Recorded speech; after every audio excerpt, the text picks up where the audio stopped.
ஒரு தலைவராக மாறணும் உங்களுக்கு தேவை. ராஜன் வீரமர் எழுதிய பொக்கிஷமான புத்தகம் தேர்தலில் உறுதியாக வெற்றி பெறுவது எப்படி. இப்பவே ஆர்டர் பண்ணுங்க. 2 நாள் சிறப்பு பயிற்சியிலையும் கலந்துக்கங்க.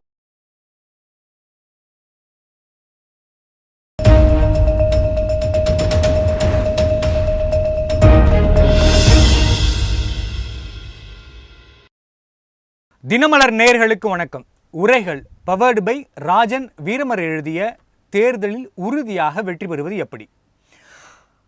இன்றைக்கு ஒரு முக்கிய விஷயம் பேச இருக்கும். தமிழகத்தில் சட்டம் ஒழுங்கு சரியில்லை அப்படின்னு எதிர்க்கட்சிகளெல்லாம் பேசி கொண்டிருக்கிற இந்த வேளையில் பொறுப்பு டிஜிபியாக இருந்த வெங்கட்ராமன் அவர்களுக்கு உடல்நிலை சரியில்லாத காரணத்தால் அவர் ஒரு தனியார் மருத்துவமனையில் அனுமதிக்கப்பட்டிருக்கிறார். அது டிசம்பர் 25 வரையிலும் அவர் விடுப்பு எடுப்பதாக தெரிவித்திருக்கிறார். இதற்கு இடையில் அவரே பொறுப்பு டிஜிபியாகத்தான் இருக்கிறார். கடந்த ஆகஸ்ட் 31 முதலமைச்சர் அவரை நியமித்தார். இந்த இடைப்பட்ட நேரத்தில் இன்னொரு டிஜிபியை நிரந்தரமாக கொண்டு வர வேண்டிய அவசியம் இருக்குது. ஆனாலும் அரசு அவருக்கு பதிலாக இன்னொரு பொறுப்பு டிஜிபியை கொண்டு வந்திருக்கார். இப்படி அதிகாரம் இல்லாமல் தொடர்ந்து பொறுப்பு டிஜிபி அப்படின்னு அவரோட காலங்கள் வரையறுக்கப்படாமல் இருக்கிற மாதிரி இப்படியான தேர்வுகள் என்பது நிர்வாகத்தில் எப்படியான குழப்பத்தை ஏற்படுத்தும் அப்படின்னு எல்லாருக்குமே தெரியும். இப்படி பொறுப்புக்கு மேலே பொறுப்பு டிஜிபிக்களை நியமித்து கொண்டிருக்கிற அரசுக்கு பொறுப்பு இருக்கிறதா என்ற கேள்வி இருக்கிறது. அதை தான் உரைகள் என்று விவாதிக்க இருக்கிறது.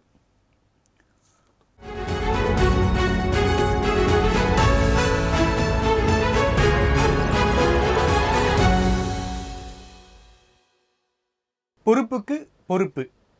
டிஜிபி நியமிக்காத அரசு நிர்வாக கேலிக்கூத்து என்பது குறித்து விவாதிக்க நம்மோடு இணைந்திருக்கும் விருந்தினர்கள் முன்னாள் காவல்துறை அதிகாரி திரு ராஜாராம் அவர்கள். வணக்கம் சார். மற்றும் அரசியல் விமர்சகர் திரு ஆரோக்கிய சதீஷ் அவர்கள். வணக்கம் சார். வணக்கம் சார். ராஜாராம் சார், இப்போ டிஜிபியை நியமிக்காமல் தொடர்ந்து போயிட்டே இருக்குது. முதல்ல பொறுப்பு டிஜிபியை நியமித்ததற்கே நிறைய விமர்சனங்கள் இருந்தது. அவர் விடுப்பில் போன பிறகு இன்னொரு பொறுப்பு டிஜிபியை நியமிச்சிருக்காங்க. இந்த டிஜிபியை நியமிப்பதில் அரசுக்கு என்ன சிக்கல்? அந்த நிர்வாக முறைகள் என்ன? எப்படி அது நிர்வகிக்கிறாங்க?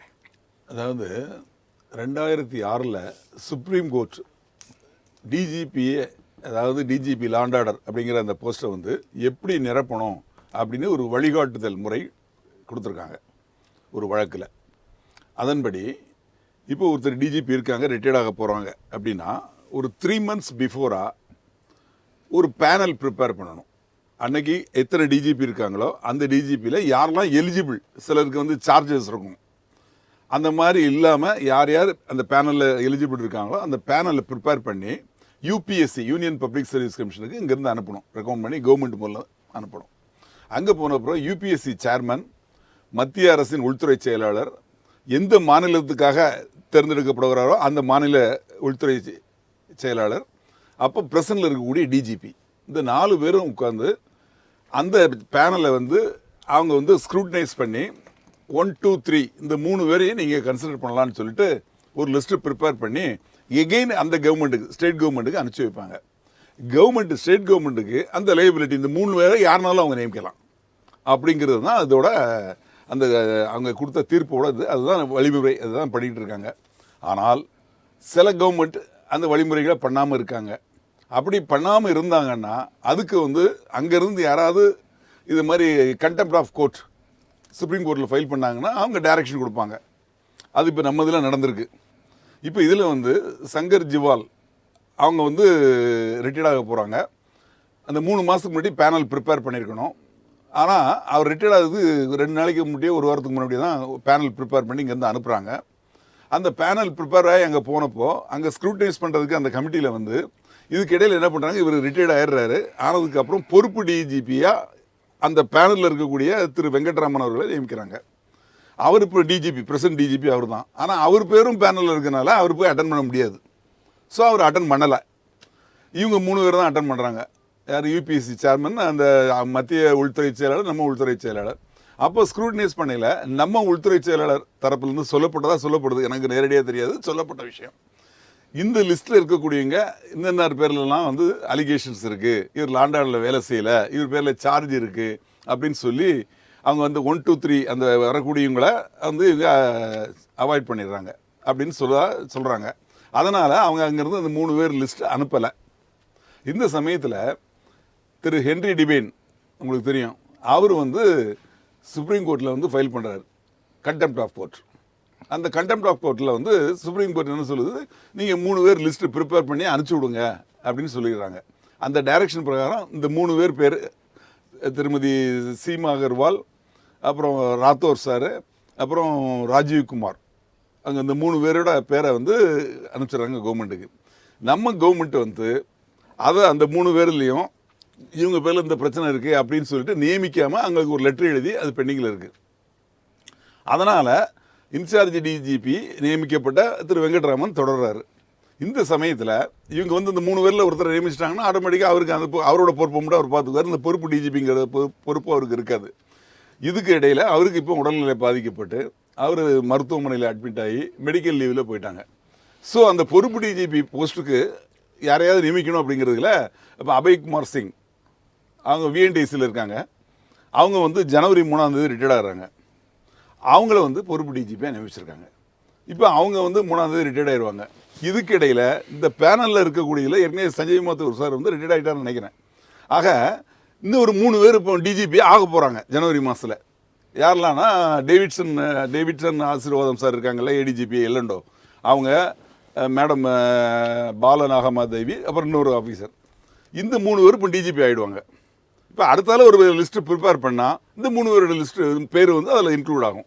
அப்போ அது வந்து யூபிஎஸ்சிக்கு அனுப்பப்பட்டால் அங்கே செலெக்ஷன் பண்ணதில் அவங்க ஒரு 3 பேரை செலெக்ஷன் பண்ணி அனுப்புறதுல இவங்க பேர் இருந்தால் இதில் யாரையாவது ஒருத்தரை டிஜிபியாக நியமிக்க முடியும். அதனால தான் இது பெண்டிங்கில் இருக்குது. தொடர்ந்து பேசலாம் சார். சார் ஆரோக்கியஸ்தரி சார், எப்படி டிஜிபி நியமிக்கப்படுகிறார், அதில் இருக்கிற நடைமுறைகள் என்னங்கிறத விளக்கியிருக்கார். இதை ஃபாலோ பண்ணுறதுல அரசுக்கு இருக்கிற சிக்கல்கள் என்ன, எதனால் டிஜிபிங்கிற பொறுப்பு அவர் ஒரு டிஜிபி நியமிக்கணும், அதற்கு பதிலாக அந்த பொறுப்பு வேறொருக்கு கொடுக்கப்படுகிறது, அவர் விடுப்பில் போகிறாரு, அதற்கு பதிலாக பொறுப்பு டிஜிபிக்கு இன்னொரு பொறுப்பு டிஜிபியை கொடுத்து இவ்வளோ சிக்கலாக அரசு பண்ணுதுன்னா வேறு ஏதோ சிக்கல் இருக்கிறதால தானே சார் இது பண்ணுறாங்க? இல்லை, சார் சொன்னதில் நான் வந்து இது பண்ணுறேன். தட் இஸ் டிஜிபி சங்கர் திவால் வந்து 31/8/2025 அன்னைக்கு வந்து ரிட்டையர் ஆகிறாரு. எவர் சின்ஸ் அன்னைக்கு அவர் ரிட்டையர்மெண்ட்லேருந்து வந்து பார்த்திங்கன்னா G Venkatraman has been appointed as an acting DGP. ஓகேங்க. அவர் வந்து இப்போ வந்து உடல்நல சரியில்லாமல் இன்றைக்கி வந்து இன்சார்ஜ்னு போட்டிருக்காங்க. பொறுப்புக்கு பொறுப்பு ஒரு வித்தியாசமான ஒரு வார்த்தைகள் இங்கிலீஷில் அவங்க கொடுத்துருக்காங்க. தமிழில் எனக்கு எப்படி பொருத்தி பார்க்குறதுன்னு தெரியல. இன்சார்ஜ், அதாவது அவருக்கு இன்சார்ஜ் இவர் ஆக்டிங் டிஜிபி கிடையாது, இவர் வந்து இன்சார்ஜ் டிஜிபி. ஓகேங்களா? இது ஒரு புது கதையாக இருக்குது, புது இதாக இருக்குது. அந்த அபய்குமார் சிங்கை வந்து நியமிச்சிருக்காங்க. சார் சொல்கிற மாதிரி ஜனவரி 3 வந்து அவர் ரிட்டையர் ஆகிறார். இதில் என்னன்னு கேட்டிங்கன்னா, டிஜிபி நியமிக்கிறதுக்கு முன்னாடியே 3 மாதத்துக்கு முன்னாடியே அந்த பேனல் லிஸ்ட்டை வந்து தே have to submit to sir சொன்ன மாதிரி யூபிஎஸ்சிக்கு நீங்கள் அனுப்பணும். அதாவது ஸ்டேட் கவர்மெண்ட் வந்து ஃபஸ்ட்டு யூபிஎஸ்சிக்கு அனுப்பணும். இங்கேருந்து அமிச்ச பேனல் லிஸ்ட்டு வந்து பார்த்திங்கன்னா மொத்தம் 9 பேர் அனுப்பிச்சிருக்காங்க. யூபிஎஸ்சிக்கு வந்து 9 பேர் அனுப்பிச்சாங்க. அந்த 9 பேரை எப்படி அனுப்பிச்சாங்கன்னு கேட்டிங்கன்னா, அதாவது கோர்ட் டைரக்ஷன் படியும் சில மக்கள் போட்ட பில்லுனாலையும் பப்ளிக் இன்ட்ரெஸ்ட் லிட்டிகேஷன் போட்டதுனால கோர்ட்டு டைரக்ட் பண்ணி உடனடியாக நீங்கள் வந்து யூபிஎஸ்சிக்கு லிஸ்ட் அனுப்புங்கன்னாங்க. அந்த லிஸ்ட்டே வந்து பார்த்திங்கன்னா காலதாமதம் பண்ணி தமிழக அரசு வந்து பார்த்திங்கன்னா I think last week of August தான் வந்து அந்த லிஸ்ட்டை வந்து யூபிஎஸ்சிக்கு அனுப்புகிறாங்க. எப்போ அனுப்ப வேண்டிய லிஸ்ட்டு?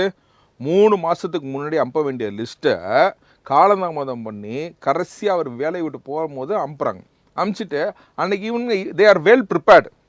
இங்கே கவர்மெண்ட் வந்து they are well prepared. They want to make mister G Venkatraman as a acting DGP. So இந்த டிலே நடக்கிறதுக்கு காரணமே வந்து பார்த்திங்கன்னா திமுக அரசு தான். ஓகே, இந்த அரசுக்கு நீங்கள் அமுச்சு விட்டுட்டு அதுக்கப்புறம் வந்து பண்ணுறாங்க. அப்புறமேட்டு நாங்கள் அமுச்சிட்டோம், யூபிஎஸ்சி உடனே எங்களுக்கு ரிவர்ட் பண்ணல. UPSC require 3 months time. ஓகேங்களா? ஸோ அவங்க ஆகஸ்ட்லேருந்து அனுப்புகிறாங்க. அதுக்கப்புறம் வந்து பார்த்திங்கன்னா அக்டோபர் நவம்பர் போல் வந்து யூபிஎஸ்சி வந்து ரிவர்ட் பேக் பண்ணுறாங்க. யார்? தமிழக அரசு 9 பேர் அனுப்புகிறாங்க. அந்த 9 பேர்த்துலேருந்து செலக்ட் பண்ண வேண்டிய மக்கள் தான் வந்து these are all eligible DGP list. அப்படின்னு சொல்லிட்டு அவங்களுக்கு வந்து இவ்வளோ சர்வீஸ் இருக்கணும், இவ்வளோ நாள் சர்வீஸ் இருக்கணும், இவ்வளோ எக்ஸ்டென்ஷன் கொடுக்கலாம், இந்த கணக்கெல்லாம் பண்ணி அவங்க சின்சியாரிட்டி, அவங்க மோட்டிவேஷன் அப்படின்னு எல்லாத்தையும் பார்த்து தமிழக அரசு வந்து டிஜிபி போஸ்ட்டில் இருக்கிற வந்து 9 பேர்த்த வந்து அவங்க வந்து அனுப்புகிறாங்க. அந்த அம்பனதில் வந்து பார்த்தீங்கன்னா UPSC role is only to not to include anybody else. ஓகேங்களா, வேறு மாநிலமோ டெல்லியில் இருக்கிறவங்களோ மாநில அரசோ மத்திய அரசோ இந்த மாதிரி குழப்பமே வேணாம். நீங்கள் அம்புற லிஸ்ட்டிலேருந்து ஷார்ட் லிஸ்ட் பண்ணி திரும்ப அனுப்ப வேண்டிய லிஸ்ட்டு தான் வந்து யூபிஎஸ்சிக்கு உள்ளது. அப்படி நீங்கள் 9 பேர் லிஸ்ட்டை வந்து அவங்க அமிச்சாங்க. After the compulsion of the court, after the court டைரக்ஷனுக்கு அப்புறம் அவங்க அமிச்சதப்போ இவங்க ஃபில்ட்ரு பண்ணி யூபிஎஸ்சி வந்து லிஸ்ட்டு வந்து கவர்மெண்ட்டுக்கு திரும்ப என்ன அனுப்புகிறாங்கன்னா சீமா அகர்வால், ராஜீவ்குமார், சந்தீப் ராத்தூர் இந்த 3 பேரை வந்து பரிந்துரை செஞ்சு இந்த 3 பேர்த்தில் ஸ்டேட் கவர்மெண்ட்டுக்கு ஆப்ஷன் கொடுக்குறாங்க. இந்த 3 பேர்த்தில் ஒருத்தரை நீங்கள் வந்து டிஜிபி ஆக்கிக்கோங்க அப்படின்றாங்க. அதை ஆக்காமல் ஓகேங்களா, இந்த திரும்ப இதே வந்து இந்த ஆக்டிங் டிஜிபியை கண்டினியூ பண்ணுறாங்க. இந்த ஆக்டிங் டிஜிபியை கண்டினியூ பண்ணுறாங்க. இதுனா எப்படின்னு கேட்டிங்கன்னா இது வந்து பொலிட்டிக்கல் வெண்டிக்டா இருக்குன்றதை நம்ம கிளியராக சொல்லுவோம். எனக்கு வந்து எந்த விதமான அச்சுமே கிடையாது. எதுக்கு இந்த 3 பேர்த்தில் நீ அமிச்ச 9 பேர்த்தில் தான் 3 பேர்த்த ரிட்டர்ன் அனுப்பிச்சிருக்காங்க. நீங்கள் ஸ்டேட் கவர்மெண்ட் தானே 9 பேர் அமிச்சிங்க, வேறு யாரும் அனுப்பல. உங்கள் 9 பேர் லிஸ்ட்டில் தான் வந்து திரும்ப 3 பேர் அமிச்சாங்க.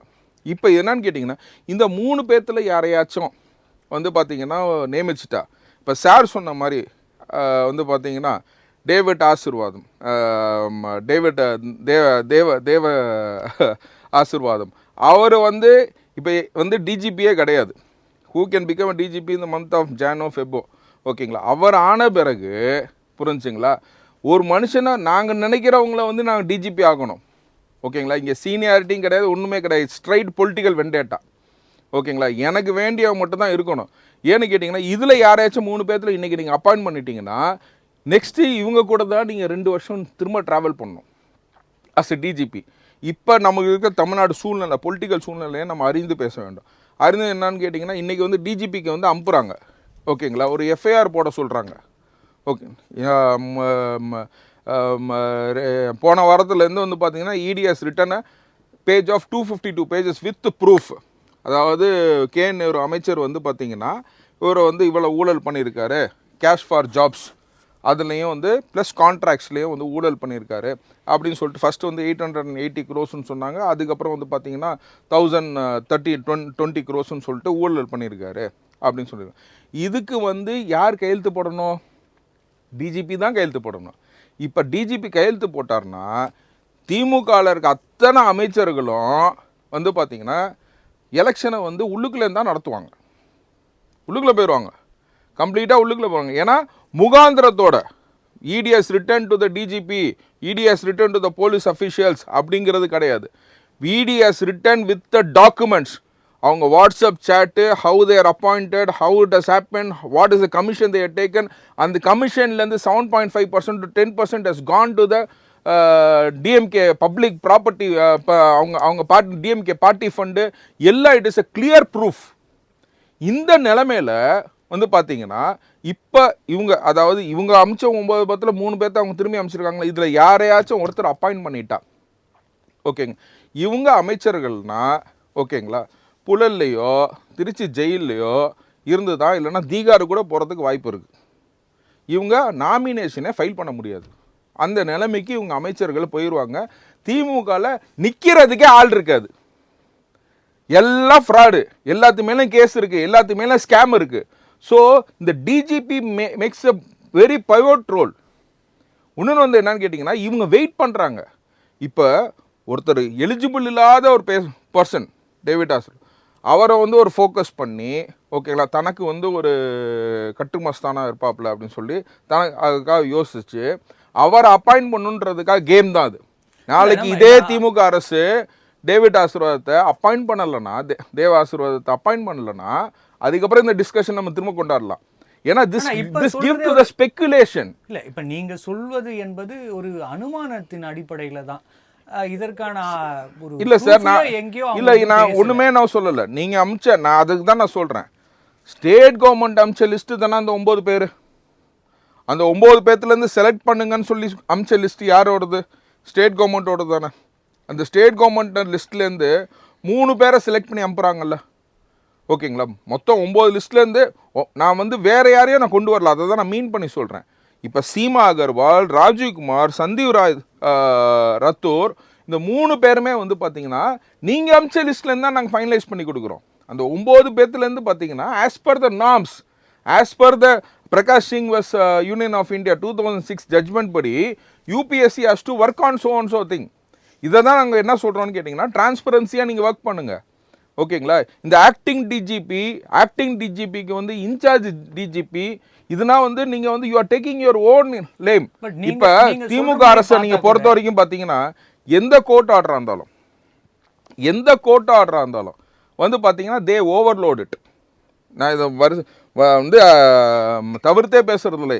இன்றைக்கி நடக்கிற திருப்பலங்குன்றம் ஆர்டராக இருந்தாலும் சரி, ரிட் பெடிஷனில் ஜிஆர்எஸ் வந்து ஆர்டர் போட்டார்.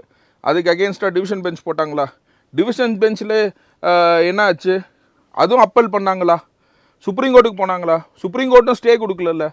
ஓகேங்களா? ஜிஆர் சாமிநாதன் மேலே மட்டும் நீ கேஸ் போடுற. ஐ மீன் இம்ப்ளீச்சிங் வந்து 100 எம்பியை சைன் போட்டு 50 எம்பி ராஜ்யசபாவில் போட்டு 150 பேர் சேர்ந்து இம்ப்ளீச்மெண்ட் பண்ணுறீங்க. ஓகேங்களா? இது டிவிஷன் பெஞ்ச் மேலே இருக்க ஜஸ்டிஸ் மேலே ஏன் பண்ணல? சுப்ரீம் கோர்ட் மேலே இருக்கு, அதே அப்பல் பண்ணியிருக்காங்களே சார், ஸ்டே கொடுக்கல. அப்பல் பண்ண அந்த ஜஸ்டிஸ் மேலேயும் நீங்கள் justice I think doctor Jayachandran நினைக்கிறேன், அவர் மேலே நீங்கள் இம்ப்ளீச்மெண்ட் கொண்டு வந்திருக்கணும்ல. இந்த மாதிரி தே ஹாவ் சம் பொலிட்டிக்கல் வெண்டிக்டா. இவங்க அப்ரோச்சே என்னன்னு கேட்டிங்கன்னா கோர்ட் ஆர்டரை மதிக்க மாட்டாங்க. ஓகேங்களா? இவங்க 3 மாதத்துக்கு முன்னாடி ஏன் சார் இதை செய்யலை? தொடர்ந்து கேட்போம் சார் அந்த கேள்வியை. நம்ம ராஜா சார்கிட்ட போவோம். சார், ஆரோக்கிய சதி சார் ஒரு முக்கியமான விஷயத்த சொல்கிறார். அவர் பொறுப்பு டிஜிபி கூட கிடையாது, ஒரு இன்சார்ஜ். அதுக்கு தமிழான வார்த்தையே எனக்கு தெரியல அப்படிங்கிறார். அப்போ இந்த இடைக்காலத்தில் இருக்கிற ஒரு டிஜிபி அப்படி நிர்வாகம் வந்து ஒரு கேலி கூத்தாக மாறுகிறதுங்கிறத மக்கள் பார்த்துட்டே இருக்காங்க. ஆனாலும் கூட அவர் சதி சார் சொல்கிற காரணத்துக்காகத்தான் இது நடந்திருக்கும் நம்ம நம்பலாமா? இல்லை வேறு எதுவும் காரணங்கள், நிர்வாக காரணங்கள் இருப்பதற்கான வாய்ப்புகள் இருக்கா? அதாவது ஒரு ஆட்சி போய் இன்னொரு ஆட்சி வருது அப்படிங்கிற பட்சத்தில் அவங்க என்ன பண்ணுவாங்க, அவங்களுக்கு ஏதுவான அதிகாரிகள் அவங்கள மாற்றி கொண்டு வருவாங்க. அப்போ வந்து அதிகாரிகள் எல்லாம் ஐஜி, டிஜிபி, கடைசியில் இருக்கிற இன்ஸ்பெக்டர் வரைக்கும் அவங்க அதுக்கு தகுந்த மாதிரி மாற்றுவாங்க. அது என்ன காரணம் அப்படின்னா, இவங்க என்ன மாதிரி நினைக்கிறாங்களோ சட்டத்தை மாற்ற முடியாது. சட்டத்தை அமல்படுத்துறதுக்குன்னு இருக்கக்கூடிய சிஆர்பிசி, கிரிமினல் ப்ரொசீஜர் கோடு, இப்போ பிஎன்எஸ்எஸ், அதை மாற்ற முடியாது. ஆனால் இவங்களுக்கு இயல்பாக இருப்பாங்க. இவங்க என்ன நினைக்கிறாங்களோ அந்த மாதிரி சட்டத்தை அமல்படுத்துறதுக்கு உதவியாக இருப்பாங்க. நமக்கு வேண்டப்பட்ட அதிகாரிகள் நம்ம சொல்லக்கூடிய ஆணைகளை வந்து ஈஸியாக நிறைவேற்றுவாங்க அப்படிங்கிற ஒரு பார்வையில் இது வந்து எல்லா கவர்மெண்ட்லேயுமே நடந்துகிட்டு இருக்கு. இந்த கவர்மெண்ட்டில், அந்த கவர்மெண்ட்லங்கிற எல்லா கவர்மெண்ட்லையும் நடக்குது. இது வந்து மத்திய அரசுலையும் நடக்குது. அதுக்கு தகுந்தபடி எல்லா அதிகாரிகளையும் மாற்றுவாங்க, ஐஏஎஸ் ஆஃபீஸர்ஸையும் மாற்றுவாங்க. அந்த மாதிரி ஒரு சூழ்நிலையில் இப்போ இன்றைக்கி இருக்க அதிகாரிகள் இந்த 3 பேர் அவங்க ரெக்கமெண்ட் பண்ணி அனுப்பிச்சாங்க இல்லையா, இவங்க அப்பாயின்ட் பண்ணிட்டாங்கன்னா, யாரோ ஒருத்தர் அப்பாயின்ட் பண்ணிட்டாங்கன்னா அவங்க 2 இயர்ஸ் நிச்சயமாக இருக்கணும். அந்த 2 இயர்ஸ் இருக்கிற வரைக்கும் அவங்க வந்து இவங்களுக்கு ஒரு இயல்பாக இருப்பாங்க அப்படிங்கிற எண்ணங்கள் இருந்தால் பண்ணியிருப்பாங்க. அந்த இயல்புகள் இல்லாதனால தான் பண்ணாமல் இருக்கிறாங்க. அதே மாதிரி ஏன் பண்ணாமல் இருக்காங்க, எதுக்காக பண்ணாமல் இருக்கிறாங்க, எதுக்காக காத்திருக்காங்க அப்படிங்கிறதும் போக போக தான் தெரியும். இப்போ இவரோட இது வந்து பதவிக்காலம் 3ஆம் தேதியோடு முடிஞ்சு போகுது. அதுக்கிடையில் வெங்கட்ராமன் சார் வந்தார்னா அவர் வந்து இன்சார்ஜாக கண்டினியூ பண்ணுவார், இல்லைன்னா எப்படி நடக்குங்கிறது அப்புறம் போக பார்க்கணும். இல்லை, என்னோட புரிதலுக்காக இன்னொரு கேள்வி கேட்க விரும்புகிறேன். இப்போ டிஜிபிக்கு பதிலாக ஒரு பொறுப்பு டிஜிபின்னு ஒருத்தர் எடுத்துன்னு வராங்க. அவருக்கு டிஜிபிக்கான பொறுப்புகளும் அதிகாரங்களும் அப்படியே இருக்கும். அதனால அவர் ரன் பண்ணிட்டு லாங்காக ரன் பண்ணுறாரு, ஒரு 6 மாதம் ரன் பண்ணுறாருன்னா நம்ம அந்த நிர்வாகத்தில் என்ன நடக்குது அப்படிங்கிறத புரிஞ்சு அதோட நிர்வகிக்க முடியும். ஆனால் 1 மாதத்துக்கு ஒருத்தரை கூப்பிட்டு வராங்கன்னா அவரால் அந்த அளவுக்கு நிர்வாகத்தை சரியாக செய்ய முடியுமா? இது சரியான நடைமுறையுமா? ஏன்னா போலீஸ் மேலே ஏற்கனவே ஏகப்பட்ட வெறுப்பு மக்கள் மத்தியில் இருக்குது. சட்டம் ஒழுங்கை நம்ம பார்த்துட்ருக்கோம். இப்படியான சூழ்நிலையில் இப்படியான நியமனம் என்பது எந்த விதத்தில் துறையை பாதிக்கும், மக்களை பாதிக்கும்னு நினைக்கிறீங்க? அதாவது ஒரு ஸ்டேஷன் லெவலில் உங்களுக்கு புரியுற மாதிரி ஈஸியாக சொல்கிறேன். ஒரு ஸ்டேஷனில் law and order inspector, crime inspector இருக்காங்க. 2 இன்ஸ்பெக்டரில் ஒரு இன்ஸ்பெக்டர் வந்து போஸ்ட் வேக்கண்ட் ஆச்சுன்னா இன்னொரு இன்ஸ்பெக்டர் இன்சார்ஜ் போடுவாங்க. அது ஒரு ஷார்ட் பீரியடு. அப்புறம் வேற ஒரு இன்ஸ்பெக்டர் அங்கே அப்பாயிண்ட் ஆகி வந்துட்டாருன்னா ஆட்டோமேட்டிக்காக அவர் வேலையை அவர் பார்ப்பார். இப்போ இவர் வந்து இவரோட பணியையும் செஞ்சுட்டு இன்னொரு பணியையும் சேர்த்து செய்ய வேண்டியிருக்கு. அப்போ ஒர்க் லோடு டபுள் ஆகுது. இப்போ இது வந்து ஒரு ஸ்டேஷன் லெவலில் உள்ளது. நான் சொல்கிறது மிஞ்சி போச்சுன்னா ஒரு 2 கிலோமீட்டரில் ஒரு 5 கிலோமீட்டர் ரேடியஸ்க்கு உள்ளது. இது தமிழ்நாடு அப்படிங்கிற ஒரு ஸ்டேட். இப்போ எலெக்ஷனை ஃபேஸ் பண்ண போகிறோம். ஜென்ரல் எலெக்ஷன் வரப்போகுது. இன்னும் ஒரு 3-4 மாதத்தில் வரப்போகுது. அப்போது பிரச்சனைகள் நிறைய வரும். ஒரு சின்ன உதாரணம் கரூர் இன்சிடெண்ட். இது மாதிரி எலெக்ஷன் சம்மந்தப்பட்ட விஷயங்களில் மோதல்கள் வரலாம், முட்டல்கள் வரலாம், உரசல்கள் வரலாம், லாண்ட் ஆர்டர் இஷ்யூஸ் வரலாம். அப்படி வர்றப்போ ஹேண்டில் பண்ணுறதுக்கு அதுக்குன்னு ஒரு அதிகாரி, அதுக்குன்னு ஒரு போஸ்டர், அந்த போஸ்டர் இருக்கிறப்போ அதை ஏன் வேக்கண்டாக வைக்கணும்? இன்னொரு போஸ்ட்டை பார்க்குறது அதையும் சேர்த்து பார்க்கக்கூடிய சூழ்நிலைக்கு ஏன் உருவாக்கணும்? ஏன் நம்மகிட்ட அதிகாரிகள் இல்லைன்னா பரவாயில்ல. அதே டிஜிபி கேடல 9 பேர் இருக்காங்க இல்லையா, 9 பேரில் ஒருத்தர் 8 பேர் இருக்காங்க இல்லையா, அது ஏன் பண்ணலை அப்படிங்கிறது வந்து அரசோட முடிவு, அவங்களோட கொள்கை முடிவு அப்படிங்கிறது கூட சொல்லலாம். ஆனால் இதுக்கு வந்து சில பயம் இல்லை, இதுக்கு பயம் இருக்குது சார். இதுக்கு சில விஷயங்கள் வந்து இப்போ நாட் ஒன்லி இன் தமிழ்நாடு, சில ஸ்டேட்லேயும் இதே மாதிரி பண்ணியிருக்காங்க. இப்போ நம்ம இதுலையாவது என்டி பென் சார் வந்து கண்டெம்ட் ஆஃப் கோர்ட் போனாங்க. கண்டெம்ட் ஆஃப் கோர்ட் போகாமல் சில ஸ்டேட்லையும் நடந்துருக்கு. நம்ம ஸ்டேட்லேயும் இதுக்கு முன்னாடி நடந்திருக்கு. ராமானுஜம்னு சொல்லிட்டு டிஜிபியாக இருந்தாங்க. அவங்க வந்து டிஜிபி இதாக இருந்தாங்க, அதாவது உளவுத்துறைக்கு இருந்தாங்க, இன்டெலிஜென்ஸ். அவங்க வந்து லாண்ட் ஆர்டரையும் சேர்த்து பார்த்தாங்க. திருப்பி அவங்களே லாண்ட் ஆர்டர் டிஜிபியை வந்து உளவுத்துறையும் சேர்த்து பார்த்தாங்க. அது மாதிரி டிகே ராஜேந்திரன் சார் அவங்க இருக்கையிலே இந்த மாதிரி ஒரு இது மாதிரி இதையும் பார்த்து இன்சார்ஜ் அதை பார்த்தாங்க, அதுலேருந்து இதை பார்த்தாங்க. அந்த மாதிரி ஒரு சூழ்நிலை ஏற்கனவே நடந்திருக்குது. ஆனால் இந்த விஷயங்களில் யாருமே சுப்ரீம் கோர்ட்டுக்கு கண்டெம்ட் ஆஃப் கோர்ட் போகலை. இப்போ போயும் எதுவும் நடக்கலை. அதான் இல்லை சார், இப்போ ரொம்ப நுட்பமாக நம்ம பார்க்கணும். பொறுப்பு டிஜிபிங்கிறது நம்ம தொடர்ந்து பார்த்துக்கிட்டே இருக்கோம். அது வரும்போது நிறைய சலசலப்புகள் இல்லை, எதிர்ப்பு குரல்கள் எழுந்தது. அப்போ எல்லா கட்சிக்காரங்களும் எதிர்ப்பு தெரிவித்தாங்க. பட் ஆனால் அது கடந்து போயிட்டாங்க. ஆனால் அதற்கு பிறகும் இவரோட உடல்நிலை சரியில்லைன்னு பிறகும் அரசு ஒரு முடிவு எடுத்து ஒரு நிரந்தரமான ஒரு டிஜிபியை நியமிக்கணும். அப்படி நியமிக்காமல் இன்னொரு பொறுப்பு டிஜிபியை இன்சார்ஜை எடுத்து வந்து போட்டு அவர், ஏன்னா உங்களுக்கு தெரியும், காவல்துறையில் இருப்பீங்க, ஒவ்வொரு அதிகாரிகளும் ஒவ்வொரு விதமான ஹேண்டிலிங்கில் இருக்கும். இப்போ ஏற்கனவே அவர் ஹேண்டில் பண்ணது மாதிரியே இவர் ஹேண்டில் பண்ணுவாரான்னு சொல்ல முடியாது. நிறைய முடிவுகளை எடுக்க வேண்டியிருக்கும். அப்போ இந்த குளறுபடிகள் ஒவ்வொருவரோட முடிவும் மாறும். அப்போ குளறுபடிகள் அதிகம் இருக்கும். தெரிஞ்சும் அரசு இப்படியான ரிஸ்க் எடுக்கிறாங்கன்னா வேறு எதுவும் காரணங்கள் இருக்கா? நாங்கள் டிஜிபி வந்து அவங்க எந்த முடிவு பெரிய லெவலில் ஒரு இன்ஸ்ட்ரக்ஷன் கொடுக்குறதோ முடிவு எடுக்கிறதோ இருந்தால் கூட உள்துறை செயலாளர், அதுக்கு மேலே காவல்துறைக்குள்ள மினிஸ்டர், அதாவது சிஎம், இவங்களுக்கு தெரியாமல் இவங்களோட உத்தரவு இல்லாமல் எதுவும் செய்ய முடியாது. இவங்க வந்து அது அட்மினிஸ்ட்ரேஷன் லெவலில் ஏதாவது பண்ணலாமே தவிர மற்றபடி பெரிய லெவலில் எந்த முடிவு எடுத்தாலும் அவங்களோட உத்தரவு தான் இவங்க பண்ணி ஆகணும். அதனால் யாராக இருந்தாலும் அவங்க கொடுக்கக்கூடிய உத்தரவை அங்கே நிச்சயமாக நிறைவேற்றி தான் ஆகணும். அதில் வந்து எதையுமே அவங்க நினைக்க மாதிரி இல்லை. இன்னொரு விஷயம், இந்த பால் வந்து இன்னும் இவங்க கோர்ட்டில் தான் இருக்குது. ஏன்னா யூபிஎஸ்சி 3 பேர் பேரை கொடுத்துட்டாங்க. அந்த 3 பேரில் ஒருத்தர் இன்னைக்கு கூட அப்பாயின்ட் பண்ணலாம். இல்லை, சதீஷ் சார் எழுப்பின அந்த சந்தேகத்திற்கு பதிலாக தான் நான் இந்த கேள்வி உங்ககிட்ட வச்சேன். சரி, என்னன்னா இந்த 3 பேரில் ஒருவர் நியமிக்கப்பட்டால் அமைச்சர்கள் கைது செய்யப்படலாம் அப்படின்னு ஒன்று சொன்னார். அப்போ இப்போ இன்சார்ஜாக இருக்க இந்த டிஜிபியும் முதலமைச்சர் அந்த துறையின் அமைச்சராக இருக்கிறவரோட பேரை சொல்லி தான் கேட்க முடியும். அப்படின்னா டிஜிபி நியமித்தாலும் அதே நிலைமை தான் இருக்குமா சார்? வந்து இன்னொரு விஷயம் சொல்கிறேன் சார், இல்லை அதே டாப்பிக்கில் தான் சொல்கிறேன். இப்போ டிஜிபி உத்தரவு போட்டு எஃப்ஐஆர் போட வேண்டியது இல்லை. அந்த விஷயத்தை உங்களுக்கு நல்லா கிளியராக சொல்லிடுறேன். அதாவது இப்போ அவங்க சொன்னாங்களே ஒரு அமைச்சர் பேரில் உள்ள குற்றச்சாட்டு இடி ரிப்போர்ட் கொடுத்துருக்காங்கன்னு சொல்கிறாங்க இல்லையா, இதை வந்து விசாரிக்க வேண்டியது யாருன்னா விஜிலன்ஸ் அண்ட் ஆன்டி கரப்ஷன்.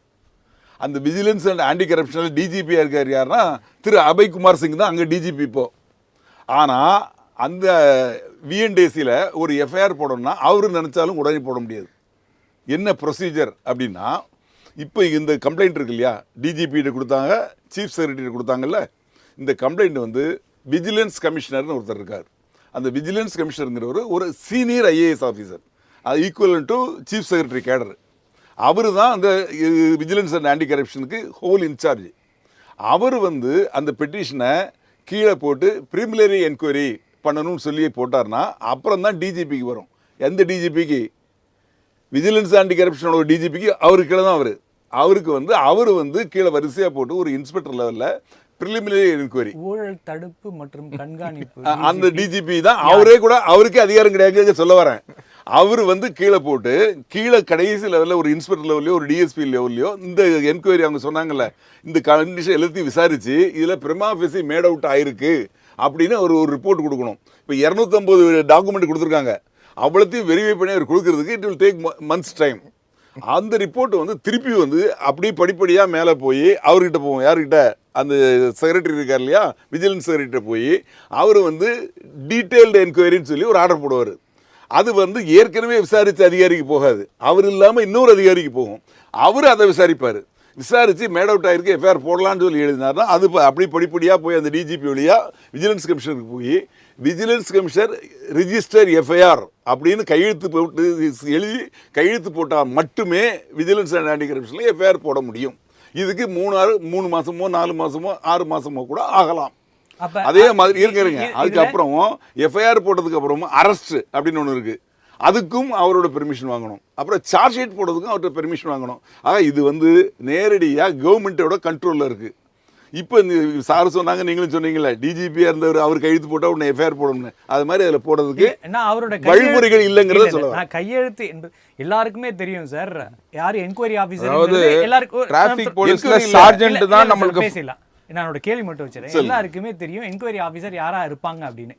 ஆனா யார் என்கொயரி ஆஃபீஸரா இருந்தாலும் டிஜிபிக்கு கட்டுப்பட்டவர்கள் அப்படிங்கிறது அந்த துறையில் இருக்கவங்களும் இருக்கும். அதே மாதிரி சாட்சியங்கள் மற்ற விஷயங்கள் அப்படின்னு வரும்பொழுது உங்களுக்கு தெரியாதது இல்லை. அப்போ சார் இப்போ இதில் என்கொயரி ஆஃபீஸர் அப்படிங்கிறது வேற. நீங்கள் என்கொயரி பண்ணுங்கன்னு சொல்றதுக்கே வந்து ஒரு அதிகாரி இருக்காரு, அவர் காவல்துறை அதிகாரி அல்ல. அதுதான் உங்களுக்கு திருப்பி சொல்றேன். அதனால அவங்களோட உத்தரவு இல்லாம இல்ல இவங்க நினைச்சது டிஜிபி நினைச்சாலும் எதுவும் பண்ண முடியாது. இல்ல சார், காவல்துறை அதிகாரி அல்ல சொல்றவரு. ஆனா என்கொயரி பண்றவங்கலாம் யார் சார்? சாட்சியங்களும் சார் சாட்சியங்கள் இவங்களே கொடுத்துட்டாங்க. இடியில் இப்போ அவங்க சார் சொல்றது எப்படி பார்த்தா 250 டாக்குமெண்ட்ஸ் அவங்களே ரெடி பண்ணியிருக்காங்க. அவங்களே எல்லாம் இது பண்ணி பக்காவாக ரெடி பண்ணி கொடுத்துருக்காங்க. பேசலாம் சார். ஆரோக்கிய சதீஷ் சார், இப்போ டிஜிபிக்கும் இந்த ஊழலுக்கும் எந்த சம்பந்தமும், அதாவது இந்த ஊழலால் இது ஒரு அரெஸ்ட் பண்ணுறதுக்கோ எதுக்குமே அவர்களுக்கு அதிகாரம் இல்லை. அதனால இதனால காரணம் இல்ல சதீஷ் வந்து அதிகாரம் நான் சொல்லல, அதிகாரம் சொல்றாரு அப்படி சொல்ல, அதிகாரம் சொல்லல. அதாவது சார் வந்து நடைமுறைகளை சொல்றேன். என்ன நடைமுறைகள்? போலீஸ் அதிகாரியா சார் இருந்திருக்காரு. சாருக்கு எல்லாம் தெரியாத ஒன்றும் இல்லை. அந்த டிஜிபியே நினச்சாலும் சரி, நான் ஒரு டிராஃபிக்கில் போகிறேன், ஹெல்மெட் போடாமல் போகிறேன்னு வச்சுக்கோங்களேன், அந்த டிஜிபியே நினச்சாலும் என்னை தடுத்து எனக்கு ஃபைன் போட முடியாது. ஓகேங்களா? டிஜிபியால் எனக்கு ஃபைன் போட முடியாது, ஒரு சார்ஜென்ட் தான் போட முடியும். அப்படின்னா அந்த சார்ஜென்ட் தான் வந்து வலிமையான ஆள்னு சார் சொல்கிறாரா, டிஜிபிக்கு வலிமை இல்லைன்னு சொல்கிறாரா? ஓகேங்களா? ஏன்னா ஒரு ஃபைன், ஒரு டிஜிபி என்னை நிப்பாட்டி ஃபைன் போட முடியாது. Only sergeant can issue a slip to me, not a DGP. DGP doesn't have an authority. புரிஞ்சுங்களா? Sergeant only can do this. அப்படிங்கும் போது இங்கே வந்து எப்படி பொலிட்டிக்கல் அனாலிசிஸ் வருது அப்படின்னு கேட்டிங்கன்னா, பொலிட்டிக்கல் வெண்டேட்டா, பொலிட்டிக்கலாக வந்து இவர் டிஜிபியாக இருந்தார்னா இவர் நம்ம சொல்கிறத கேட்பார். அவங்க வந்து political people are making this executive authorities அவங்க கைப்பாவையாக வச்சுக்கணும்னு பார்க்குறாங்க. புரிஞ்சுங்களா? அந்த அதிகாரத்தை வந்து பார்த்திங்கன்னா இப்போ ஃபஸ்ட்டு கோர்ட் ஆர்டரை மதிக்கிறது இல்லை, ஜுடிஷியரியை வந்து ஏற்று போகிறாங்க, கண்டெம்ட் ஆகிறாங்க, வராங்க. இது that is they have not able to keep it on control. ஓகேங்களா? பட் எக்ஸிக்யூட்டிவ் அத்தாரிட்டியை நம்ம 3 பில்லர்ஸில் வந்து ஒரு பில்லரை வந்து ஏற்கனவே வந்து legislative has taken in hand. அது I mean that state or central whatever it is, they already taken the executive on hand. அப்படிங்கும் போது இந்த எக்ஸிக்யூட்டிவ் வச்சு தான் இந்த அம்பு ஏவப்படும் அப்படின்ற ஒரே ஒரு காரணத்துக்காக மட்டுமே தான் வந்து பார்த்திங்கன்னா there having a control over it. It doesn't mean that is charge sheet who is going to be the ஐயோ. ஓகேங்களா? இந்த கேஸுக்கு ஐயோ டிஜிபி வந்து ஐயோவாக இருக்க போகிறதில்ல. ஆஸ்லைக் சார்ஜென்ட் வந்து எப்படி ஸ்லிப்பு கொடுக்குறாரோ அதே மாதிரி ஐயோங்க யார் ஃபிக்ஸ் பண்ணுவாங்க?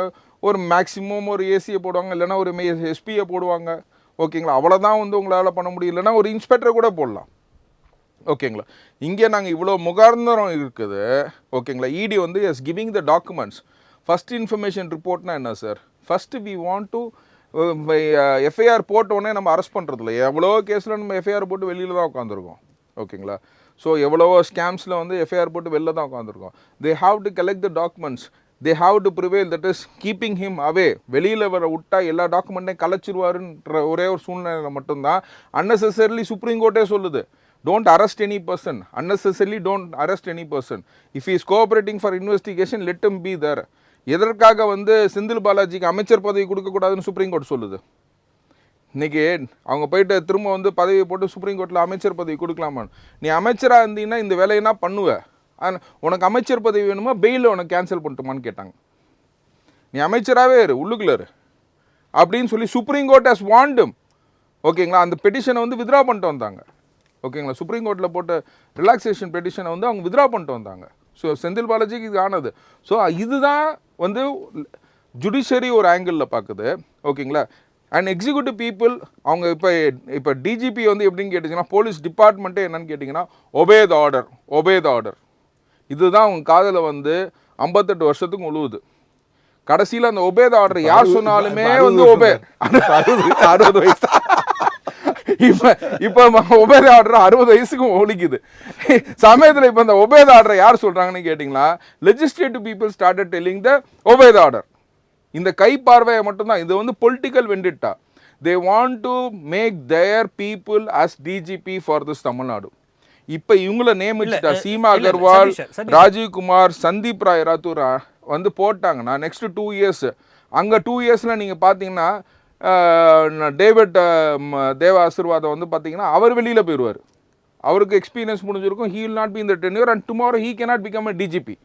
ஸோ அவங்க கட்டமைப்பை வந்து நெக்ஸ்ட் ஒரு 2 வருஷத்துக்கு தே ப்ரீ திங்க். இன்னைக்கு வந்து பாத்தீங்கன்னா ஒரு ஏடிஜிபியா இல்லாதவரை நான் இன்னைக்கு சொல்றேன் சார். இன்னைக்கு தேதி 12/12/2025 பிப்ரவரி மாதம் இதே இதில் அவர் பேர் இன்க்ளூட் ஆயிருந்துச்சுன்னா ஓகேங்களா, you can read out what is the position of police in Tamil Nadu. இன்னைக்கு நான் தேதியில் சொல்கிறேன் சார். பிப்ரவரி மாதம் அவர் பேர் அங்கே லிஸ்ட்டில், இவங்க பரிந்துரை பண்ணுற லிஸ்ட்டில் அவர் பேர் இருந்துச்சுன்னா இதை ரீகாப்பி பண்ணி நீங்கள் தினமலரில் திரும்ப போடுறீங்க. This is the position of Tamil Nadu. This government has been waiting for somebody to become a DGP and making him as a DGP for எல்லண்டோ. கண்டிப்பாக சார். சார் ஆனால் நீங்கள் சொல்கிற ஸ்டேட்மெண்ட்லேருந்தே நீங்கள் கொஞ்சம் வேறுபடுற மாதிரியான ஒரு இது இருக்குது. சொல்லுங்கள் சார். ஏன்னா ஒபே த ஆர்டர் அப்படிங்கிற ஒன்று இருக்குங்க. அப்போ இந்த 3 பேர்லேருந்து யாராவது ஒருத்தரை தேர்ந்தெடுத்தாலும் கூட அதே தான் சாரும் சொல்லியிருக்காரு, நீங்களும் சொல்லியிருக்கீங்க. அந்த துறையின் அமைச்சரான முதலமைச்சர் என்ன சொல்கிறாரோ அதை தான் செய்ய போகிறாங்கன்னு. அப்படி இருக்க யார் வந்தால் என்ன, அரசு தான் அவர்களை இல்லை. நான் ஒபே த ஆர்டர்னு சொன்னது என்னன்னு கேட்டிங்கன்னா, நான் என்ன சொன்னேன்னா டிஃப்ரென்ஸ், நான் கோட் பண்ணது டிஃப்ரென்ஸ் வந்து கைப்பாவே ஆயிட்டாங்கன்னு சொன்னது கரெக்டு தான். அதாவது ஒரு சார்ஜென்ட் டிஜிபி சொல்கிறத வந்து ஒரு சார்ஜென்ட் வரைக்கும் கேட்பாங்க. That is no other doubt. அந்த ஹைராக்கியை இன்னும் அட்லீஸ்ட் அது platform that has to be respected. I have no doubt about it. இப்படி தான் ஒரு போலீஸ் டிபார்ட்மெண்ட் இருக்கணும். பட் என்னன்னு கேட்டிங்கன்னா, இந்த 3 பேரை தவிர மிச்சம் யாரையாச்சும் பண்ணிங்கன்னா these DGP will be in my hand. இந்த 3 பேர்த்துக்கும் லூஸ் ஹேண்டாக இருக்கும். ஓகேங்களா, எதுக்கு அவங்க வந்து UPSC how they determine sir, how they determine the பீப்புள்னு பார்த்தீங்கன்னா, they should not favouritise both the political parties. அவங்க அதாவது பிரகாஷ் சிங் வழக்கிலே வந்து பார்த்தீங்கன்னா how he has to be identified அப்படின்னா, he should not have the political agenda with the current party also அப்படிங்கிறத அவங்க வந்து judiciary has a fore thinking. இல்லை, உங்களோட கேள்வி ஒரு முக்கியமான சார்த்தை தான் நான் சார்ட்ட கேட்க விரும்புகிறேன். அரசியல் தாண்டி இப்போ இருக்க நிர்வாகம், கட்சி அதெல்லாம் தாண்டி ஒரு அரசோ அல்லது கட்சியோ யாரை டிஜிபியாக நியமிக்க முடியும், அதற்கான நிறைய தளர்வுகளெல்லாம் பண்ணி அவங்கள டிஜிபி ஆக்குவாங்க அப்படின்னு ஒரு எண்ணம் காவல்துறையில் இருக்கிற மொத்த பேருக்கும் ஏற்பட்டால், அவரோட கெரியர் ஆரம்பத்திலிருந்தே ஒரு குறிப்பிட்ட கட்சிக்கு சார்பாக நடந்துக்கிட்டா இந்த நிர்வாகம் என்ன ஆகுது அப்படிங்கிற ஒரு பயம் கலந்த பீதியான கேள்வி இருக்கே சார். அதற்கு என்ன பதில் கொடுங்க? இப்போது நீங்கள் அதே இதை நான் திருப்பி இப்படி கேட்குறேன்.